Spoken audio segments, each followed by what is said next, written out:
Once you've gotten used to a ketogenic diet, you're going to want to push your results to the next level. So if you've got your grocery list and your meal planning under control, then it's time to start thinking about intermittent fasting.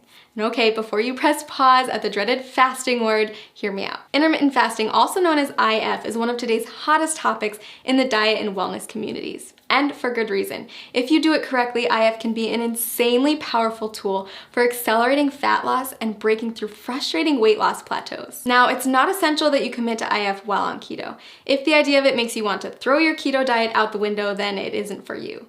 But if you're up for another adjustment with the potential to ramp up your weight loss and turn you into a fat burning machine, then keep watching. IF basically boils down to two terms, feeding and fasting.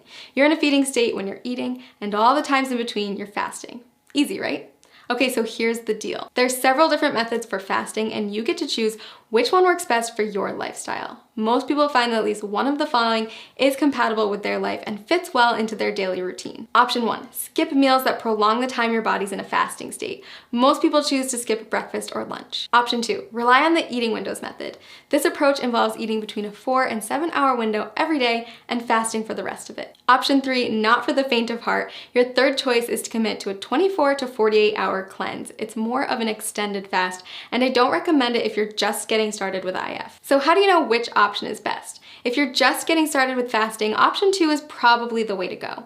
We found that restricting yourself to specific eating windows tends to work well for new fasters. For example, tons of people have tremendous success only eating between 5 and 11 p.m.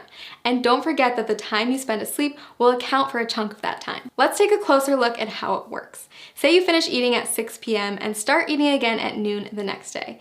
That means you fasted for 18 hours and eaten for 6. In other words, you've achieved an 18-6 window. If you finish eating as early as 5 p.m. and don't eat again until noon the next day, then you've fasted for 19 hours and eaten for 5, or you've achieved a 19-5 window. You don't have to adhere to IF every day. You can try it out once a week at first, listen to your body, and then add in more IF days over time. So why does IF work anyway? The first and simplest reason is that our bodies can only take in so much food at a time.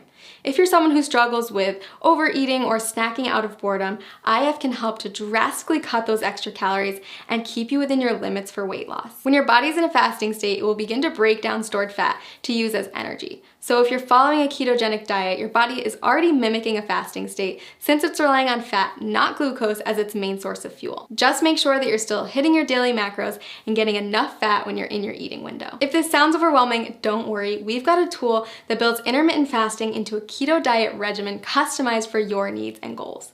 Click the link below this video to discover your personalized plan. And keep in mind that the benefits of IF go far beyond weight loss. After all, there's a reason why every wellness community is talking about it, and why thousands of today's top performers have made it a part of their daily routine.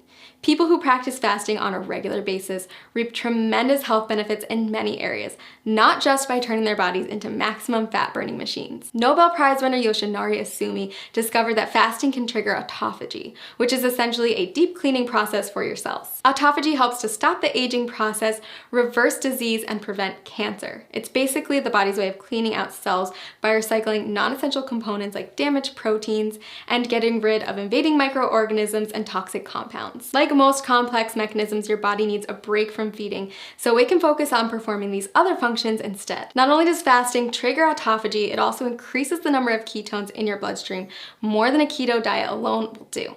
When you start practicing IF, you may find yourself more focused than usual. That's because your body is running on ultra premium fuel. If you're on keto, you may have already experienced this heightened mental clarity. So consider adding IF to your routine, a way to get more bang for your buck, so to speak. Lots of people ask me if they can do IF if they're avid exercisers. If that's you, don't worry. Countless studies have shown that intermittent fasting is compatible with fitness routines and can even result in higher metabolic adaptations, improved muscle synthesis, and even better response to post-workout meals. So is IF right for you? If you're not afraid to change it up, burn more fat, focus better, and improve overall health, then I say give it a try. I've honestly never seen as much success as I do with people who combine a ketogenic diet with an IF lifestyle. It's truly the holy grail of weight loss and optimum health. Click the link below this video to create your own customized keto diet plan where you can easily add intermittent fasting into your daily routine.